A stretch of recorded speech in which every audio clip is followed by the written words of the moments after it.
ఏంటి అప్పుడే పిల్లలకి సమ్మర్ హాలిడేస్ ఇచ్చారా? అమ్మో! అయితే పిల్లలు మనతో యుద్ధానికి సిద్ధమైపోయారా?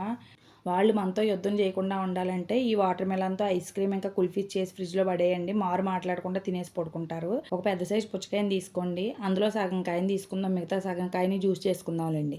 ఆ సగం కాయలోంచి ఆ మొత్తం పల్పంతా తీసి ఒక మిక్సీ జార్‌లో వేసుకోండి. ఒక 2 స్పూన్ల వరకు మిల్క్ మేడ్ వేయండి. ఆ ప్లేస్‌లో షుగర్ అయినా వేసుకోవచ్చు.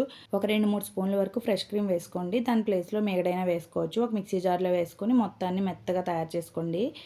ఇప్పుడు ఆ పుచ్చకాయ జ్యూస్‌ని మొత్తాన్ని పుచ్చకాయ మొత్తం తీసేసాం కదండీ! లోపల పల్పంతా ఆ డొలక ఉంది కదా! ఆ డొలకలోనే మొత్తం వేసేసి తర్వాత కుల్ఫీ మోల్డ్స్‌లో వేసుకొని ఒక 2, 3 అవర్స్ ఫ్రిడ్జ్‌లో పెట్టేయండి. తర్వాత చూస్తే చూడండి పుచ్చకాయ అయితే ఐస్ క్రీమ్‌లా తయారైపోయింది. ఇప్పుడైతే ఆ పుచ్చకాయని చిన్న చిన్న ముక్కలుగా కట్ చేసి పిల్లల చేతికి ఇచ్చేయండి. ఆళ్ళు తినేసి పడుకుంటారు. పిల్లలకే కాదండోయ్ పెద్దోళ్ళకి కూడా ఇచ్చేయండి. ఆళ్ళు కూడా మారు మాట్లాడరు. ఈ వీడియో గనుక మీకు నచ్చినట్లయితే ప్లీజ్ నా ఛానల్‌ని సబ్స్క్రైబ్ చేయడం మర్చిపోవద్దు. ఇప్పుడైతే ఈ వీడియోకి ఒక లైక్ చేసేయండి.